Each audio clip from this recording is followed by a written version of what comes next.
அதிகமாக தர்மம் செய்கிறோம், அந்த தர்மம் அனைத்தும் அதற்குரிய நன்மைகள் அனைத்தும் நமக்குரியதாகவே இருக்க வேண்டும். அதுதான் ரொம்ப முக்கியமானது. ஏன்னா பல பேர் தர்மம் செய்கிறாங்க, அந்த தர்மத்தினுடைய நன்மை அவங்களுக்கு கிடைக்கிறதே இல்லை. அதனுடைய பிரதிபலன், அதனுடைய விளைவு என்னவா இருக்கணுமோ அதனுடைய ரிசல்ட் என்ன கிடைக்கும்னு அல்லாஹ் சொல்றாலும் அந்த ரிசல்ட் அவங்களுக்கு கிடைக்கிறது இல்லை. அப்படின்னா அல்லாஹ் அது குறித்து நமக்கு சில பாடங்களை சில வரையறைகளை சொல்லி தர்றான். தர்மம் செய்யக்கூடிய ஆள் எப்படி செய்யணும், அந்த உணர்வை நாம மனசுல பதிய வைத்துக் கொண்டு தர்மம் செய்யணும். நீங்க ₹1 செய்றீங்களா, 1000 செய்றீங்களா, ₹1,00,000 செய்றீங்களா, அதனுடைய குவான்டிட்டி முக்கியமே இல்லை. அல்லாஹ் வரதுல அல்லாஹ் எந்த ஒன்றையுமே குவாலிட்டியை தான் பார்க்கிறான், தரத்தை தான் பார்க்கிறான். நீங்கள் பேரித்தம்பளத்தை கூட தர்மம் செய்கிற ரசூலுல்லாஹ் சொல்றாங்க, இத்தகின்னார் வலவு பிஷிக்கி தம்ரா, நீங்கள் நரக நெருப்பை அஞ்சிக் கொள்ளுங்கள், பேரித்தம்பளத்துடைய ஒரு துண்டை பீத்து கொடுத்தாவது. அது என்ன பெரிய பெருமானம் உள்ளதா இருக்கும்? நபிகளாருடைய காலத்தில் எடுத்துக்கங்களேன், பேரித்தம்பளம் பெரிய பெருமானம் உள்ளது. ஏன்னா அந்த பகுதி தான் பேரிச்சம்பளம் விளையிற பூமி. இன்னைக்கு நாம கூட பேரிச்சம்பளத்தை ரேட்டு கூட கொடுத்து வாங்குவோம். அரபு நாட்டில் உள்ளவங்களுக்கு நம்மளை விட குவாலிட்டியான பேரிச்சம்பளம், நம்மளை விட குவாலிட்டி ரேட்டு கம்மியாகவே அவங்களுக்கு கிடைக்கும்.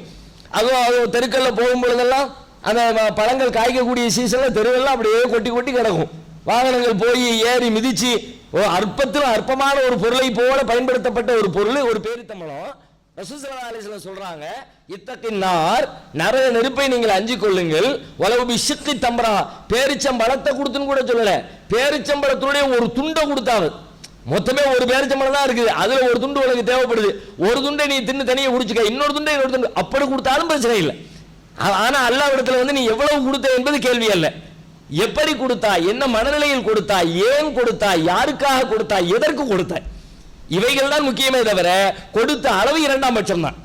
அவன் இந்த கொடுக்கிற பொழுது அதனுடைய தரம் எப்படி நிர்ணயிக்கப்படுகிறது? நம்முடைய மனதின் எண்ணங்களை பொறுத்து தான் நிர்ணயிக்கப்படுகிறது. நம்முடைய மனசு அந்த நேரத்தில் என்ன சொல்லுது, என்ன ஃபீல் பண்ணுது, நம்ம என்ன உணர்கிறோம், அந்த உணர்வு சரியா இருக்குதா தப்பா இருக்குதா? ஏன்னா அல்லாஹ் கல்புகளை பார்க்கிறவன். இன்னல்லாஹ லா யன்துரு இலா சுவரிக்கும் அம்வாலிக்கும் வலாக்கின் யன்துரு இலா குலூபிக்கும் அமாலிக்கும். அல்லாஹ் உங்களுடைய வெளி தோற்றங்களையோ செல்வங்களையோ பார்ப்பதில்லை, உங்களுடைய உள்ளங்களையும் அமல்களையுமே பார்க்கிறான்.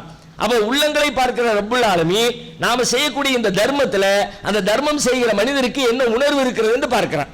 அந்த உணர்வுகளை பற்றி சொல்லுகிற நேரத்தில் முக்கியமா ஒரு விஷயத்தை சொல்றேன் அப்படின்னு கேட்டா, நம்ம இப்ப எல்லாருமே இயல்பாகவே பெரும்பாலும் மற்ற சமூகங்கள் கொடுப்பதை போலவே அவங்களோடு சேர்ந்து கலந்து பழகுகிற காரணத்தினால மற்றவங்களுக்கு என்ன மாதிரி ஒரு ஃபீல் இருக்குதோ, என்ன உணர்வுல கொடுக்குறாங்களோ, என்ன நோக்கத்துக்கு கொடுக்குறாங்களோ, பல நேரங்களில் நம்மையும் அறியாமல் நாமும் பல நேரங்களில் அதே மாதிரி உணர்வுகளுக்கு அதே மாதிரி செயல்பாடுகளை கொடுத்துறோம். ஆனா அது ஒரு முஸ்லிமுடைய தர்மம் இப்படி இருக்கவே கூடாது. அந்த முஸ்லிமுடைய தர்மம் எப்படி இருக்கணும்னா, தன்னை விட தாழ்ந்தவருக்கு, தன்னை விட கீழ்நிலையில் உள்ளவருக்கு தனக்கு அல்லாஹ் செல்வத்தை கொடுத்திருக்கான், நான் மேல இருக்கிறேன், எனக்கு கீழே இருக்கிறவருக்கு நான் ஹெல்ப் பண்றேன் என்கிற மனநிலையில் பெரும்பாலும் தர்மங்கள் செய்யப்படுகிறது. ஆனா தர்மம் செய்கிறவருடைய மனநிலை அப்படி இருக்க கூடாது அப்படின்னு அல்லாஹ் சொல்றான். நீ உனக்கு கீழே உள்ளவனுக்கு கொடுக்கறதா நீ நினைக்காத, நீ உனக்கு மேல உள்ளவனுக்கு கொடுக்கறதா நினை, உன்னை விட பெரிய ஆளுக்கு கொடுக்கறதா நினை.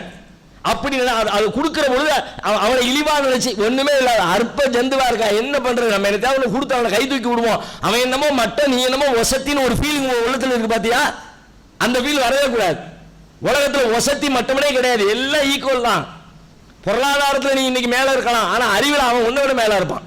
பொருளாதாரத்தில் நீ கொஞ்சம் மேல இருக்கலாம், ஆற்றல் அவன் உன்னை விட மேலானவனா இருக்கலாம். பொருளாதாரத்தில் நீ இன்னைக்கு வேலை இருக்கலாம், உன்னை விட வேற பல விஷயங்கள் அவன் மேல இருக்கலாம். அப்ப நீ எப்படி மேல் என்று பொருளாதாரத்தை மட்டுமே வைத்துக் கொண்டு நான் மேல நான் கீழே உள்ளவனுக்கு ஹெல்ப் பண்றேன்னு சொல்லுவேன், அப்படிலாம் சொல்லக்கூடாது.